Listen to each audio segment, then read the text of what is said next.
What is up, guys? It is that time of the year again where we sit down and have a talk about our favorite Marvel characters. I've got a great tier list here, and I figured it would be a lot of fun for us to sit back and just have a good time. You know, for a lot of you guys, school is starting back up, and for the rest of us, life is just shit. So let's get ourselves distracted with some good Marvel discussion. As you can see here, we've got ourselves a very good assortment of characters from the MCU, and I would love for all of us to rate them. As you can see, I've narrowed down our tier options to very good, meh, and refuse to elaborate further. Now, once we're done, I would love to hear your opinions and hot takes as well. So once the video is over, we can all head down to the comment section and see the shit show that is bound to be down there. So without further ado, let's begin. I think that it's only fair that we get the Marvel Legends just out of the way up front, just so we're all on the same page. Iron Man, obviously at the very top. Doctor Strange, Ant-Man, Captain America. I mean Captain America before, you know. Hogan, of course.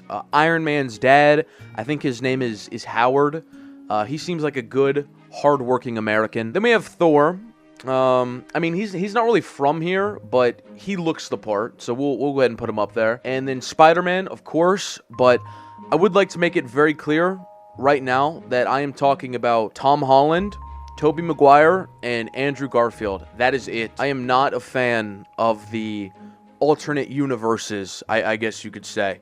It's been getting a little political lately, for sure.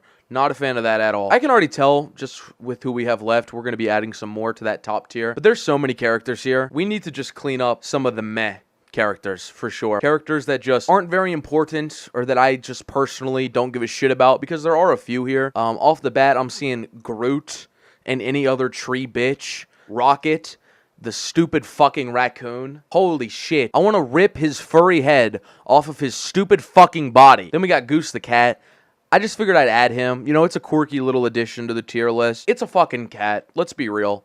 I'm not a big animal person, so we'll put him as meh. And again, I'm seeing a few more that'll probably end up in meh, but it's good to just kind of go through them, get some out of the way. Right now, I am seeing a couple more characters that we need to add to the top. Hawkeye, great character. I'm not a big fan of his wife, but I digress. Star-Lord, an amazing character, very rich in American heritage. I love that. We're going to go ahead and put him right up at the top. And then we have Mysterio. I'm not a big fan of Mysterio, but I think that he's a very good superhero. I think he belongs in the MCU. So we're going to go ahead and we're going to put him up at the very top as well. Just looking at who we have left, I think that's it for the very good characters. And let me just clarify, when it comes to the top tier, these are just characters that I feel God would embrace. You know what I mean? And even down to the meh characters there's nothing inherently wrong with them. They're just not what I enjoy personally. But again, nothing inherently wrong with them, which cannot be said about the remaining characters. Okay? So, to kick off the refuse to elaborate further tier, we are going to put MJ. Arguably one of the worst characters ever added. Way too fucking political. I don't even know why she's around, to be completely honest. Then we have Captain Marvel. Listen, I'm just going to be the one to say it. I would rather rip my own cock off and tie my hands to the blade of a fucking chainsaw than sit through a Brie Larson movie. Aunt May, listen, I hate to be that guy because Aunt May can actually be very sweet, but she is a rather political character, and I do refuse to elaborate any further on that. Ned. I actually forgot the name of the actor who played him, and I Googled fat Spider-Man friend, and he came up. So Google, I would probably fix that. Ned is a good side character. I think he looks a little bit out of place. Just kind of looks like he doesn't really belong to me, but I refuse to elaborate further on that. Then we have Hawkeye's daughter, and this is going to be kind of a hot take, and it makes me sad to put her here. It actually does make me quite sad, because she doesn't know what she's doing is wrong. And I do also refuse to elaborate further on that one. Then we have Vision. I just don't really like the pigment of his skin. I think it could be a little bit lighter, but underneath the costume, the actor who plays Vision is alright, so maybe instead of him being at the bottom, maybe we could actually bump him up a tier next to the ugly fucking cat. Next, we have Ebony Maw, and I think generally speaking, he is actually a pretty good character. I don't think that there is much wrong with him, but I don't know if you guys knew this. The name of the group that he's in, you know, like Thanos' henchmen, they actually have a group name, and the group name is the Black Order. The Black Order. I can't get behind that. It's too political for me. That wasn't in my script. I can't get behind it. I can't get behind it, and I refuse to elaborate any further on that. I refuse to elaborate. Now we have Hulk. I know Hulk lately has been in the news a ton because of the new She-Hulk series, and if She-Hulk were on this list, she would be at the very bottom. But I don't even feel like looking at that utter piece of dog shit right now. And I know people say, you know, Hulk can seem bad because he doesn't look like us, but underneath of that green skin is Bruce Banner, and Bruce Banner is a good person. He looks like he grew up in a stable house. He looks like he graduated high school and stuff. So we'll put him at the meh tier as well. Then we have Falcon. Let's just be real. He doesn't belong in the MCU. Marvel obviously was just scared of getting hashtag canceled. Falcon needs to go be a rapper or a drug dealer or something.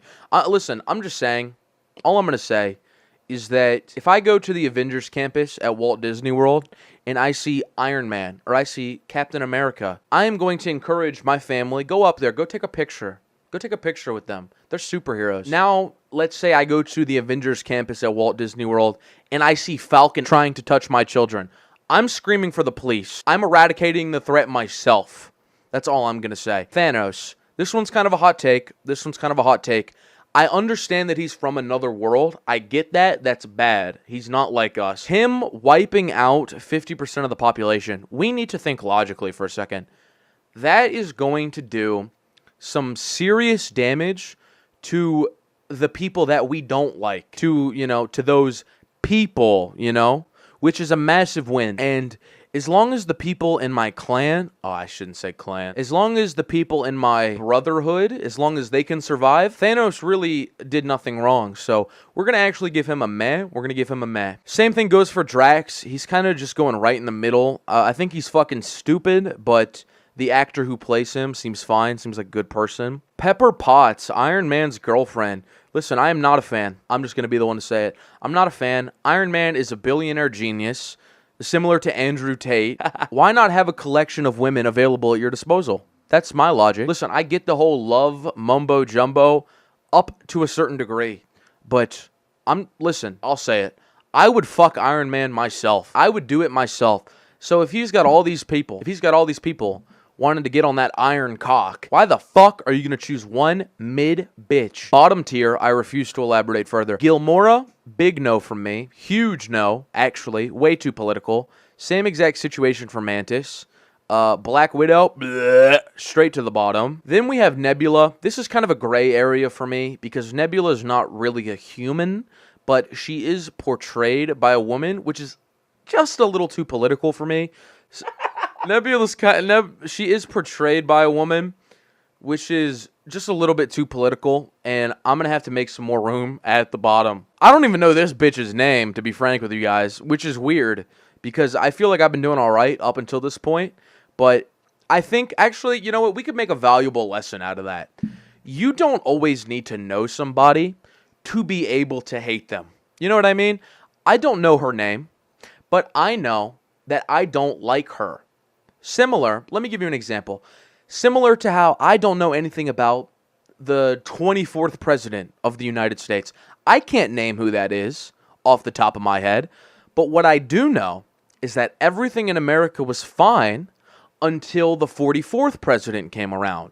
So we know if that was the 44th president and that was the first of its kind, anybody before the 44th was a good guy. It was perfect. So I can safely say that the 24th president of the United States was a great guy without even knowing who it was. With that being said, this bitch is going straight to the bottom, and I refuse to elaborate further.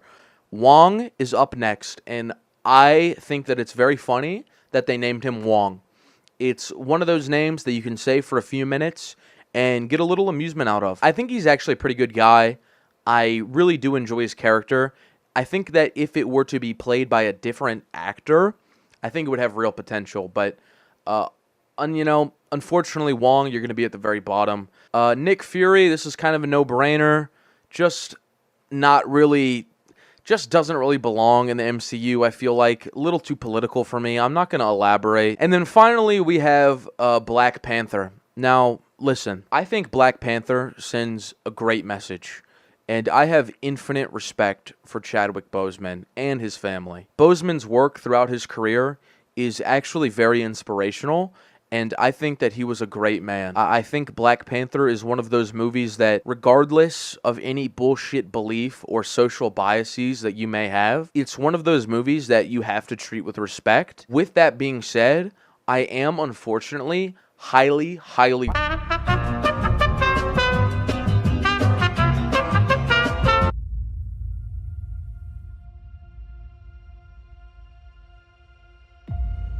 Hello everyone, it is me, J. Cole, and yes, it is the real J. Cole. Good as first class if my niggas can sit. Everyone kept dialing, otherwise known as AX treated. He should not be the one to thank the channel members in the outro. That is why them no hand, yes, I'm the real J. Cole. So thank you to all the amazing channel members who allowed AX treat to be racist. The line without you all, he would literally not be able to survive. So you girls are for real the best. No, I'm gonna thank the first world tour members, then after that the top secret members. The first world members are Jimmy, Tokyo, just unstoppable, or funny, Ravon, Renin, Moped, Eleni, Denied, Hash, Graw, and Jerry. And then the top secret members, this motherfuckers are for real crazy. I hear they got a private group chat where they touch each other sexually. Sometimes you girls are big ballers, I'm ganging them and then them lazy. So Vic, Shani, last resort gamer, Nick, and doing a good job. Hard, you girls are for real crazy. I love each and every one of you. Good be.